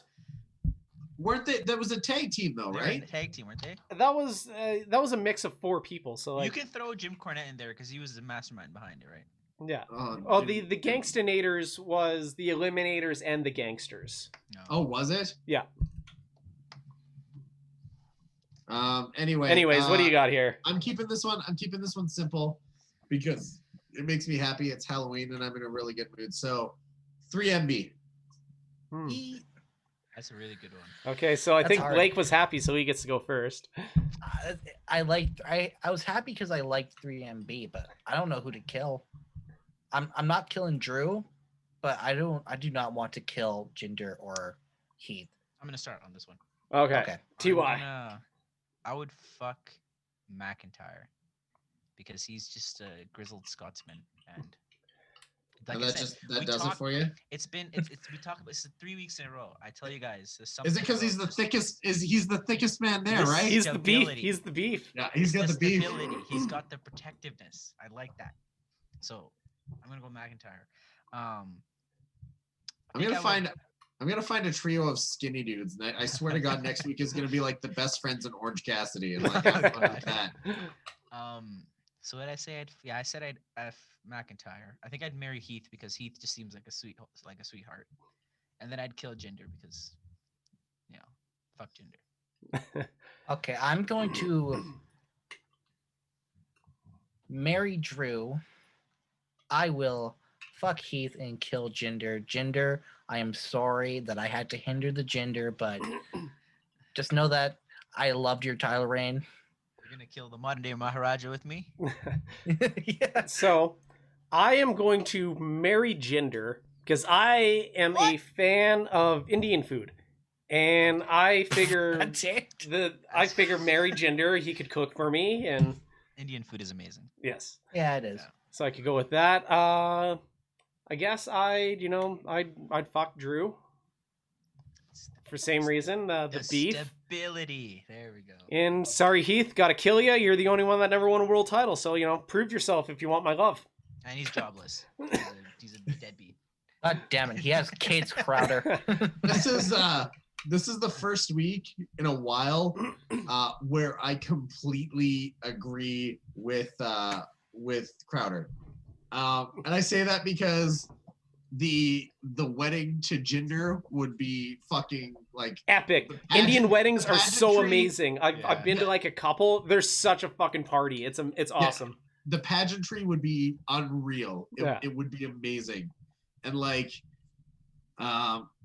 Drew, for obvious reasons, he is clearly the most handsome of the 3MB. He's the most rugged. I know TY's trying to signal me that he's beef. I get that. And Heath, I mean, it's just that, he hasn't. Hold on. Sorry, hold on. For those of you listening in podcast form, I just made PJC do bench presses for killing Heath. No, that was you. Okay, so I'm also killing Heath because I feel like with all those kids, I'm doing him a favor because his wife's probably going to collect that life insurance. Oh yeah, the payout that Heath's gonna get for Oh, you yeah. murdering him. Right? Just The way you hop back popped on off with that bench. Because they're giving Like that's it's for the big To the big talk life about the insurance payout. death of Heath. I'm trying to help Heath Slater's family. All I'd probably get killed by Rhino, but you know what? Small price to pay. That's right. All right, I think it's time to wrap things up. Does anybody have anything exciting they want to do for the next week? Not everybody talk at once here, so. I am going we to normally plug do. my Twitch, the Blake Kannon. You can follow me on Instagram and Twitter at Blake Kannon. I post things sometimes. I'm a good time. I'm lonely. As usual, I don't do anything. So you can follow me at TY something on any platform except Facebook because I'm not a grandpa. TY something. Other TY than that, something. That's all. I don't that's even all know I do. my own social media handles. All right, assuming that I'm able to wake up and get breakfast in on time, I'm gonna be trying to stream a little bit in the afternoons a little bit. Play some Mario 35. I feel that I told Mitch Clark I am to Mario 35 what Mitch Clark is to Brazilian Jiu-Jitsu. So Ooh, it's a that's good time watching me on Mario 35. And partner, what do you got going on? Well, what's going on right now is I'm just checking the 4 votes in the Twitter poll, and New Jack is currently winning. Maggie Simpson has not received any votes, so that leaves Blake and I with a single vote each for Danhausen and Slapjack. I think I'm gonna retweet it and tag Danhausen in it. I Like, don't want just- to tag New Jack in mine. Holy fuck! So For me, this is kind of a quiet week. I'm sad to be departing from like my horror themed streaming stuff. So I may latch onto that for a little while. I think I'm launching a retro November going forward, and I'm lining up some pretty fun guests. As if like 4 people on this thing isn't enough, but I've got a few names in the works to really see if we can bring this thing to the next level and see if we can't, terrify somebody so much that they give up in the middle of the call. We have Really, to clean Jules? up our act, guys. If I don't know. Yeah, really, Jules, it's been a quiet week for you, really? I mean, That's a blatant lie because I'm just in the scrolling through social media world, yes, but I'm in scrolling- my real life, real life, that's very different.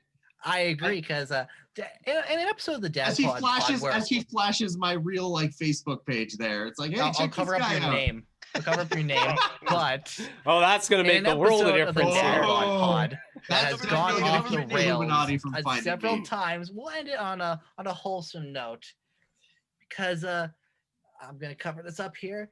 Rick Jules is now engaged. Yay! Doesn't cover her name either. Yes, there was a Halloween proposal. It could not have gone Congratulations. any better than I had hoped. And I'm very much excited for that going forward and what that looks like for my real life. Thanks for dragging my real life into this. The Illuminati's You're gonna welcome. find me now.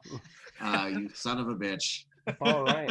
So with that, I am going to Wait, hold on. You know what sign the off funny here. part This is? is a It's like fucking shit show. it's like you Or not. propose to your girlfriend and it's like, all right, I'm gonna go do a podcast with my buddy. See ya. Yeah, that's pretty much what happened. All right, so I think it's time for me to sign off here. This has been the least professional wrestling podcast of all time. And we will join you again for next week. Hope you all have a great time. What the Peace fuck and is love, this? everybody.